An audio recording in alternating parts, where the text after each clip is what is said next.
Hello, FFL family. Welcome. My name is Evelyn. I'm out of FFL Paragon, out in the West Coast. And first off, just thank you, Sean, for this opportunity. Thank you, Nick Ayala, for allowing us to be here today. And Andrew Taylor for your mentorship, and Al for just always being there. I just want to go in quickly into my field script, my phone script. I mainly do final expense coverage. And so I just want to talk about the opportunity that we have here at FFL. Recently, instant internet life leads have really been a hit across the country, and that's been amazing for a lot of agents. But talk about January 2020, when Facebook final expense leads was the only thing available in the LA County area. Literally taking that and running with it and knowing that they were available at a drop of a dime. You know, you put your order in, just a couple hours later, even 24 hours later, you're getting your lead flow in. And I just want to just simplify what it looks like for me out in the field. Definitely what is the word?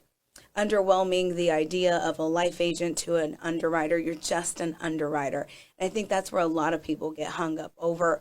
They stumble on their words over the phone, and that's where people really just sense the commission breath, and they don't really sense that you're genuine over the phone, and a lot of people get hung up on. But really quickly, I just want to go over what my phone script looks like, and really just honing into the fact that you are the underwriter assigned to them to handle the request that they made for the coverage, okay? So, hi, Wendy. Hi, this is Evelyn. I'm calling you regarding the request you made on Facebook for final expense coverage through the program. I'm your field underwriter assigned to you, and my job is simple. It's just to get you approved for the final expense coverage that you requested. And I'm going to be in your area today and tomorrow. So just wondering what day and time works for you so I can go over the program and get you qualified. Okay, so today you're busy with doctor's appointments. I get it. And what does tomorrow look like for you? Oh, you'll be available in the morning. Great. I do have availability between 9 and 10 a.m. I'm going to go ahead and put you down on my calendar. Please do me a huge favor. Jot it down on yours, because I'm very, very busy and I'm only in your area for a limited time. It's very important I get this information to you and get you qualified. So great. I will see you there. Then roughly just verify all their address and their phone number. And obviously you're talking to them. So yeah, your phone number. And just keep it brief. I find that a lot of people say too much on the phone and they overwhelm the client at that point, and then they get the text saying, you know what, just cancel that appointment, because they just started feeling like I just gave all my information over the phone. And so I find that the more I stay on the phones, the more I ask on the phones, the more likely I am to be no-showed, porched, or even canceled the appointment. So when I keep it brief and simple and just say, hi, I'm your field underwriter assigned to you. I will be here today and tomorrow. What day and time works? Okay, great. And then let's verify that you're a 1234 Court Lane, perfect, in this area. Great. I will see you there. Have a great day. And just keeping it as simple as possible will always make sure that they're calm and cool, and just keeping the same tone, not being too high pitched at all over the phone. That's very important. Being slow and clear will also help any seniors with maybe impairments in hearing.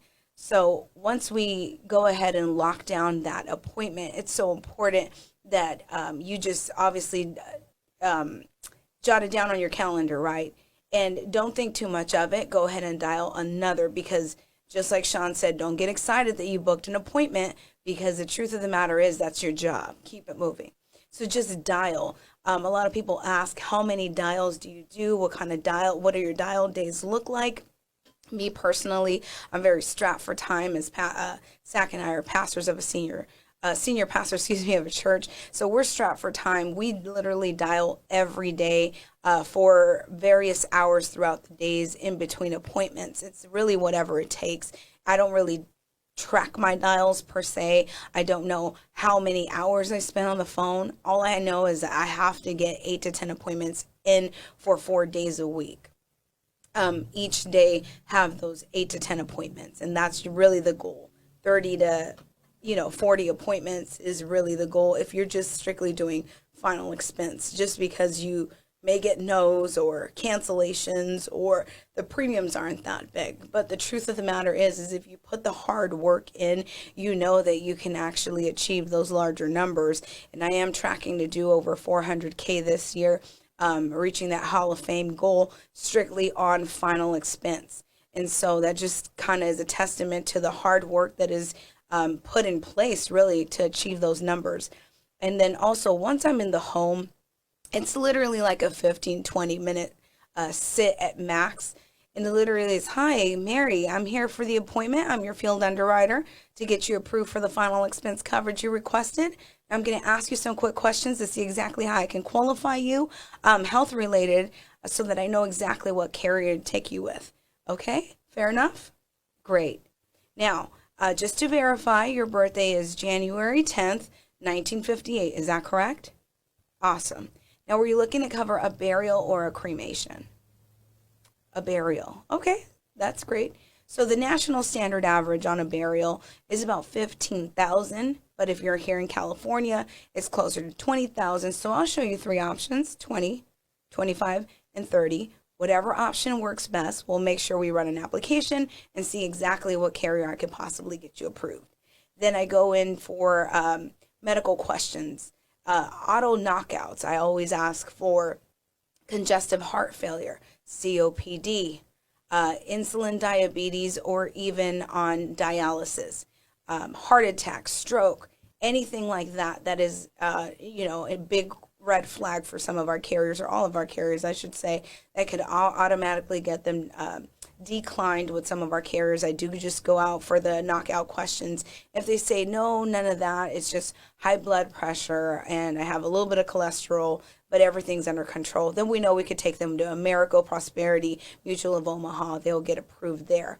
So literally it's about presenting the value and making sure that these people are understanding the coverage, understanding that you are there as their underwriter. You've done all the shopping for them. And I do recommend that you have a badge. If you don't have a badge with your picture ID and your license for whatever state you're in, that you definitely do. It just adds validity in the home. So you just want to make sure that you have that available, and you just literally just show it as you're speaking to them. Brings down their guard. They already think it's some kind of a scam because they either did it online or they did it on Facebook. So it just kind of brings down the guard, and then tell them that if they want, you can text them a picture and an image of your license with the state of wherever you're residing. So it's important that you just make sure that they know that you're a licensed underwriter, and that you remove that sales aspect of your presentation, so that they feel like you're there for them. You're there to help them meet the need to protect their family. It's why they made the request. And as Sean always says, we're order takers. And when you realize that, when you understand that you are there because they asked you to be there, your posture, your momentum, your mindset, your mind frame is totally different from you doing like a switch and a bait and switch, I should say. You know that you're there because they want you to be there. And that just goes along with what my day looks like. Sometimes I don't get to book 8 appointments. Sometimes not even 6. I have 4 or 5 appointments, and I'm not stressing about it. I am not upset at myself. I know that I made the dials. I know that I did the calls necessary. And so what is left to do? Buy more leads, go door knock, and do stop by appointments. I don't know how many times I can tell you, because the leads are just real-time leads. I get a lead in, and then with the next 2 minutes, I'm dialing that lead, and I'm saying, hey, Kathy, I'm going to be in your area today, actually. I can see you in the next 30 minutes to an hour. Does that work for you? Yeah, I'm home. Come on by. And sure enough, book that appointment, same day appointment, and I'm actually able to sit and provide the need that they need and fulfill the request. And it's simple as that. I think a lot of people just kind of overwhelm themselves with, they know it's a field day, they know it's a dial day, and they're at home. I think that's the biggest mistake you can possibly make. Zach and I are a tremendous team. I couldn't do it without him. He taught me everything I knew. So he said, literally, we will never dial out of the office or out of our home if we are supposed to be in the field that day. We are dialing and rolling. What does that mean, Zach? It means that literally you go to the area where you have the majority of your leads and you're dialing until somebody answers and you say you could see them within the next 30 minutes to an hour. And that's how you get same day deals. You can also door knock in between no shows. I think that's very important. If you don't do that, I think you're shooting yourself in the foot. You're literally probably carving out $5K at the end of the month just by not door knocking. And I think that a lot of people, fall short of their goals because you choose to do that extra step and door knock people when it's necessary. I think one day we door knocked someone and we landed like $7K within those 2 hours because it was multiple families in a duplex residence, and they came and they said, hey, I definitely want coverage. I want coverage too. So had we not door knocked, we would have missed out on that 7K. Also, as an agent, for you to have those goals in place that you really want to make sure you're hitting by the end of the year, it's so important that you literally map yourself out. And so we'll talk about it all the time, where every hour on the hour is booked and scheduled. We have something to do, whether it's work-related, family-related, church-related, and nothing is done spontaneously. Everything has to fit into the schedule. I think as someone that's a 1099 or an independent contractor, you have in your mindset a lot of the times like, oh, I'm my own boss. I can do whatever I want. No, that's not true.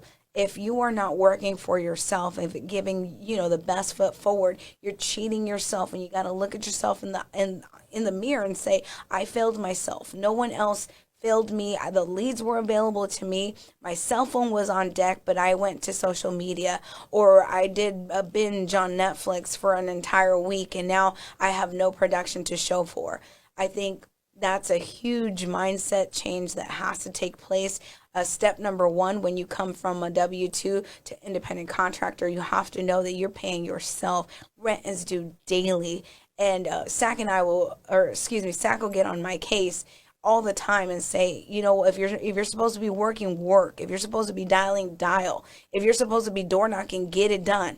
Get that loser mentality out of you and just keep going. Stay focused. And so I really appreciate him for that, because he keeps me accountable 100% of the time. So it's very important that when you are scheduling yourself, you know that you don't have anything else to do other than to stay focused, dial when you're supposed to dial, door knock when you're supposed to door knock, and show up when you have appointments. I've heard horror stories of people just say, I just completely no-showed my client. I just had things to do and I didn't even go to 2 appointments. That is like heartbreaking, and just I cringe to hear that, because the truth of the matter is that these people are looking for your coverage. They're looking for something that you have. You have the power to change their lives and their families' lives for the rest of their lives here on this earth. And when we literally take that and we understand the importance of what we have to do and what we can give back to communities, back to families, we realize that it is not about us. So if I refuse to get on the phones, then I'm refusing to give coverage to someone that needs it. And if their families pass away without me showing up, then I failed them. And unfortunately, it happened to me twice. And it wasn't out of lack of effort on my part. Trust you me. It was a young guy. I used to work for another carrier, or another company, I should say. And we focused on unions, right? That's what we did. And I was hounding this young guy. He was 26 years old. He was single. He's like, really, I don't have a need for life insurance. I'm doing it just to do it because they figured that I might as well lock it in now that I'm young. So look, I'm going on vacation this week. don't come back until next week, Thursday. I said, well, it's very important. You never know what can happen. If you have about 10 to 15 minutes, I could get you taken care of. I'll be in and out, I promise. And he's like, no, just come back next Thursday. So I kind of, sat with him and try to negotiate a sooner date to see him. Well, it turns out when I get there to the appointment, it kept going to voicemail. And I thought to myself, no, he didn't. He's just completely ignoring my calls. He blocked my number, and I was already upset because he wasn't answering. So if you've been in this industry long enough, you wait at the gate till somebody comes out, and you're not leaving that place until you actually get in. So I saw a parking structure door come up. I said, Lord, I pray I don't have to use a key, to get into the gate. So I went in, and thank God the gate was open. I went all the way to his apartment. As I'm reaching the apartment, I see candles everywhere, like if they just had a vigil. And I saw a young guy's picture. He played soccer, professional soccer in Colombia. And I'm approaching the door, and I'm hoping that that's not Jose's house. And when I get to the door, I ask for Jose, and his mother breaks out in to this horrible cry. It just still haunts me to this day. And I said, hi, I'm here for Jose. I'm his life insurance representative through the union. And they begin to weep and tell me how he was tragically killed the morning before. So that was Wednesday morning. He was coming out of their complex on his motorcycle, and he was clipped by another driver. He flew about 100 feet, and he died on impact. And I began to weep with the mother, holding her, crying and telling her I was sorry because I was too late. And that was so impactful to me that I realized the importance, A, of what we do, and B, always giving that sense of urgency over the phone. People don't want to be sold, and you just, you're saying that just to sell them. That's not the point. The point is really, we don't know the day of the hour or the hour when we're going to go, and it's our time to go. So I held both parents, and I apologized to them for being late because now he passed away with no life insurance. And I promised them that I would come back and help them, but they just weren't ready to move that, take that step forward and move forward with coverage for themselves. So that was one incident. And here at FFL, I also had that incident happen where I tried to book Miss Betty for 3 weeks, and she kept putting me off. One, it was because she had to go to the DMV. Another time, she had to get her nails done. And another time, because she had to get her hair done. And I finally said, look, Miss Betty, I'm just going to take my chances next Thursday between 9 and 10 a.m. I never do this, but I pray you're there when I arrive. So put it on your calendar and make sure you carve out time for this. This is very important, and your family needs to know that they're going to be okay. God forbid anything happens to you. Okay, honey, we'll see if I'm here. And I normally never book those kind of sketchy appointments. And so when I went to the door and I was knocking at the door, literally, her son opens the door, and the look on his face, I already knew what it was about. And he said, you're looking for my mother, aren't you? And I said, yes, I am. And he said, she marked you down on the refrigerator. Insurance girl, 9 a.m. Thursday. And I think it was November 12th of 2019. And he said, unfortunately, my mother passed away yesterday. From one moment to the next, she wasn't feeling well. They rushed her to the hospital. And unfortunately, she died the moment that they did surgery on her. She had a stroke and a heart attack at home. She didn't even know it. And my mother's gone. And now we have no life insurance in place for her. And I looked at him and I just said, look, I'm sorry. This time the emotion didn't get the best of me because I know that I called that lead relentlessly. I spoke with her several times, just urging the necessity or stressing the urgency of having that appointment in place. And so I looked at him and I said, is there anything else I can do for you and your family at this point? He said, give me the max coverage I could possibly afford. What could $100 a month do for me? And so I said, well, I can get you max coverage here and it'll be $145. He said, do it. I don't want my kids to deal with what I am dealing with at this moment, when it's my time to go. I want to make sure it's in place, and I want to make sure my family is taken care of. So my point here is that what we do isn't hard. It just takes a lot of hard work. When you become selfless, when you become less selfish, and you put others' needs in front of you, whether it's your agent's needs if you're building an agency, or your client's needs, which we're all in this to provide the coverage to them. When you literally place their needs before your very own, I guarantee you, success will follow, abundance will be yours. You just have to make sure that your heart is in the right place. Now, that's it for me today. I hope that anything that I have shared with you will just definitely impact your next several months here at FFL. And like I said yesterday, let's make sure that we close out 2020 with maximum success.